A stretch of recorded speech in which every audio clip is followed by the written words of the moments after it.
Chapter 15 Men of the Robe and Men of the Sword. On the day after these events had taken place, Athos not having reappeared, Monsieur de Tréville was informed by D'Artagnan and Porthos of the circumstances.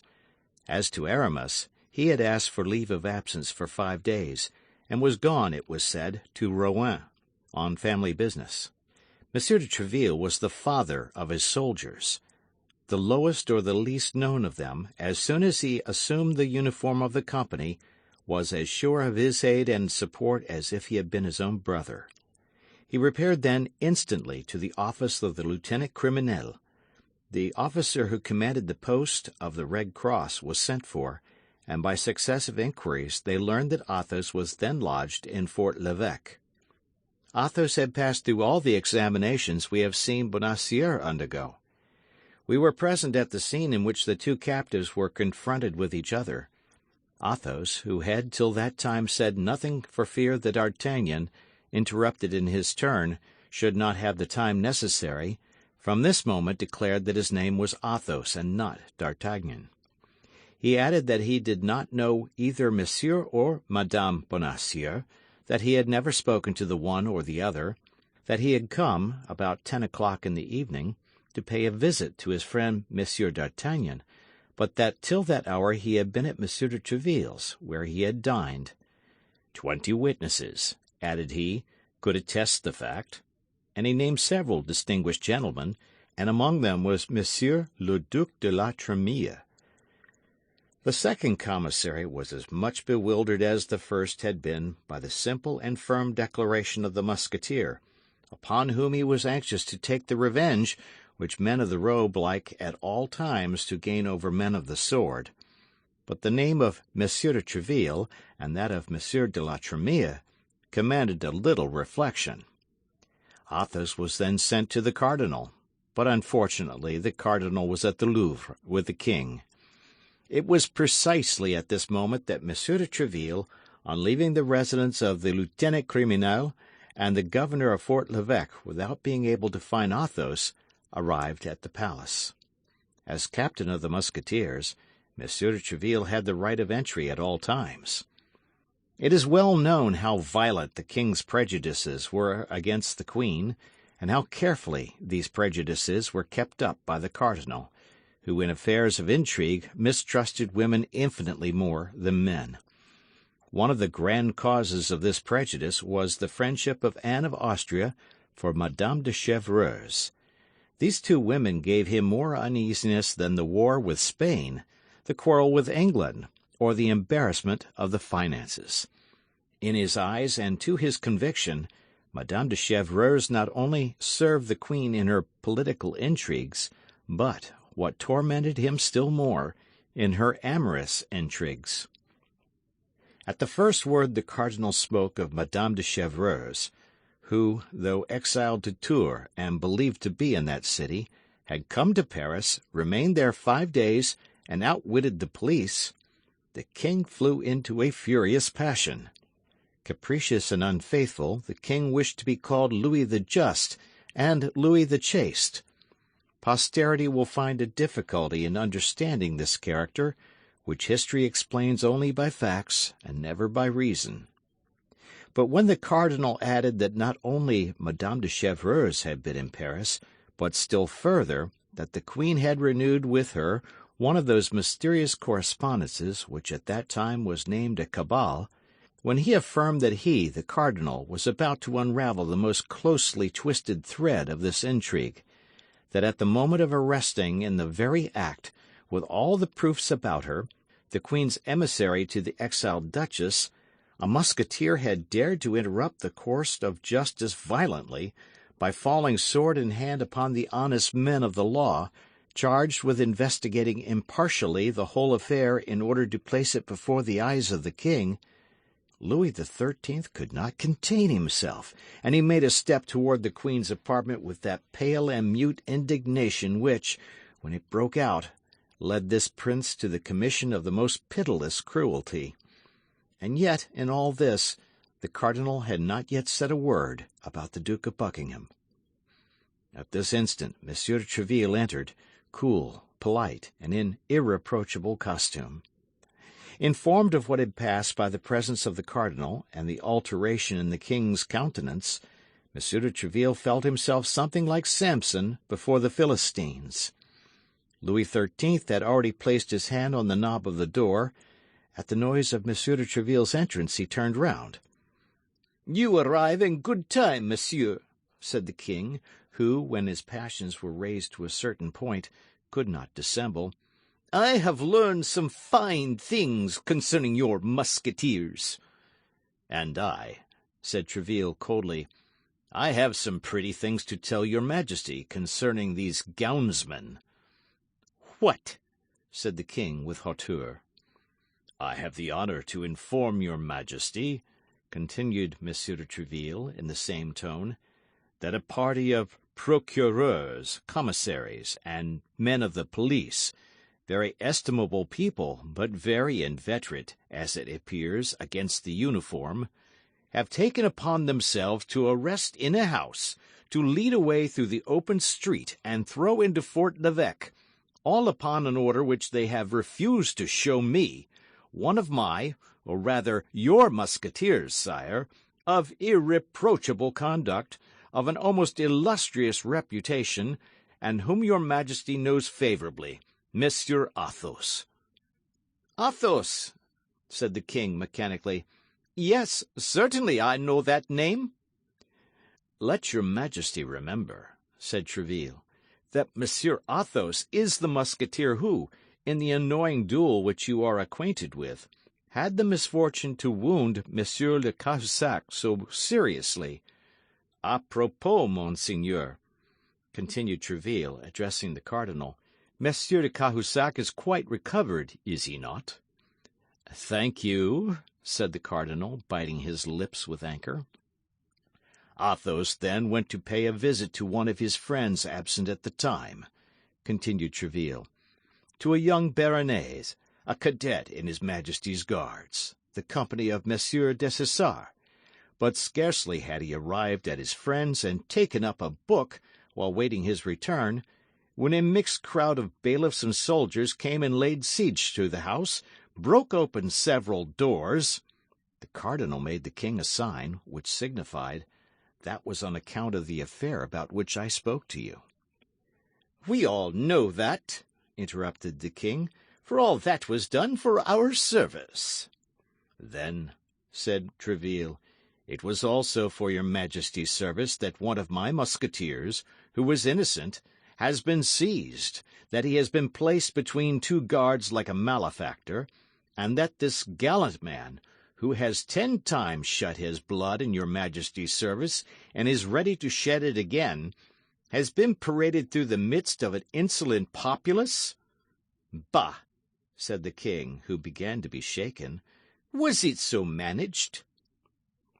"Monsieur de Tréville," said the cardinal with the greatest phlegm, "does not tell your majesty that this innocent musketeer, this gallant man, had only an hour before attacked, sword in hand, 4 commissaries of inquiry, who were delegated by myself to examine into an affair of the highest importance." "I defy your eminence to prove it," cried Tréville, with his Gascon freedom and military frankness. "For 1 hour before, Monsieur Athos, who, I will confide it to your majesty, is really a man of the highest quality, did me the honour, after having dined with me, to be conversing in the saloon of my hotel with the Duc de la Trémouille and the Comte de Châlus, who happened to be there." The king looked at the cardinal. "A written examination attests it," said the cardinal, replying aloud to the mute interrogation of his majesty, "and the ill-treated people have drawn up the following, which I have the honour to present to your majesty." "And is the written report of the gownsman to be placed in comparison with the word of honour of a swordsman?" replied Tréville haughtily. "Come, come, Tréville, hold your tongue," said the king. "If his eminence entertains any suspicion against one of my musketeers," said Tréville, "the justice of Monsieur the Cardinal is so well known that I demand an enquiry." In the house in which the judicial inquiry was made, continued the impassive cardinal, there lodges, I believe, a young baronet, a friend of the Musketeer. Your Eminence means Monsieur d'Artagnan. I mean a young man whom you patronize, Monsieur le Treville. Yes, your Eminence, it is the same. Do you not suspect this young man of having given bad counsel? To Athos? To a man double his age? Interrupted Tréville. No, monseigneur. Besides, D'Artagnan passed the evening with me. Well, said the cardinal, everybody seems to have passed the evening with you. Does your Eminence doubt my word? Said Tréville, with a brow flushed with anger. No, God forbid, said the cardinal. Only at what hour was he with you? Oh, as to that I can speak positively, your Eminence, for as he came in I remarked that it was but 9:30 by the clock, although I had believed it to be later. At what hour did he leave your hotel? At 10:30, an hour after the event. Well, replied the cardinal, who could not for an instant suspect the loyalty of Tréville, and who felt that the victory was escaping him. Well, but Athos was taken in the house in the Rue de Fossoyeurs. Is one friend forbidden to visit another, or a musketeer of my company to fraternize with a guard of Dessessart's company? Yes, when the house where he fraternizes is suspected. That house is suspected, Tréville, said the king. Perhaps you did not know it. Indeed, sire, I did not. The house may be suspected, but I deny that it is so in the part of it inhabited by Monsieur d'Artagnan, for I can affirm, sire, if I can believe what he says, that there does not exist a more devoted servant of your Majesty, or a more profound admirer of Monsieur the Cardinal. Was not this D'Artagnan who wounded Jussac one day, in that unfortunate encounter which took place near the convent of Carme Deschaux? Asked the king, looking at the cardinal, who coloured with vexation. And the next day Bernajoux. Yes, sire, yes, it is the same, and your Majesty has a good memory. Come, how shall we decide? Said the king. That concerns your Majesty more than me, said the cardinal. I should affirm the culpability. And I deny it, said Tréville. But his Majesty has judges, and these judges will decide. That is best, said the king. Send the case before the judges. It is their business to judge, and they shall judge. Only, replied Tréville, it is a sad thing that in the unfortunate times in which we live, the purest life, the most incontestable virtue, cannot exempt a man from infamy and persecution. The army, I will answer for it, will be but little pleased at being exposed to rigorous treatment on account of police affairs. The expression was imprudent, but Monsieur de Tréville launched it with knowledge of his cause. He was desirous of an explosion, because in that case the mind throws forth fire, and fire enlightens. Police affairs! Cried the king, taking up Tréville's words. Police affairs! And what do you know about them, monsieur? Meddle with your musketeers, and do not annoy me in this way. It appears, according to your account, that if by mischance a musketeer is arrested, France is in danger. What a noise about a musketeer! I would arrest 10 of them, ventre bleu, 100 even, all the company, and I would not allow a whisper. From the moment they are suspected by your Majesty, said Tréville, the musketeers are guilty. Therefore, you see me prepared to surrender my sword, for after having accused my soldiers, there can be no doubt that Monsieur the Cardinal will end by accusing me. It is best to constitute myself at once a prisoner with Athos, who is already arrested, and with D'Artagnan, who most probably will be. Gascon-headed man, will you have done? Said the king. Sire, replied Tréville, without lowering his voice in the least, Either order my musketeer to be restored to me, or let him be tried." "He shall be tried," said the cardinal. "Well, so much the better, for in that case I shall demand of his Majesty permission to plead for him." The king feared an outbreak. "If his Eminence," said he, "did not have personal motives—" The cardinal saw what the king was about to say, and interrupted him. "Pardon me," said he, "but the instant your Majesty considers me a prejudiced judge, I withdraw." "Come," said the king, "will you swear, by my father, that Athos was at your residence during the event, and that he took no part in it?" "By your glorious father, and by yourself, whom I love and venerate above all the world, I swear it." "Be so kind as to reflect, sire," said the cardinal. "If we release the prisoner thus, we shall never know the truth." "Athos may always be found," replied Tréville, "ready to answer, when it shall please the gownsmen to interrogate him. He will not desert, monsieur the cardinal. Be assured of that. I will answer for him." "No, he will not desert," said the king. "He can always be found, as Tréville says. Besides," added he, lowering his voice and looking with a suppliant air at the cardinal, "let us give them apparent security. That is policy." This policy of Louis XIII made Richelieu smile.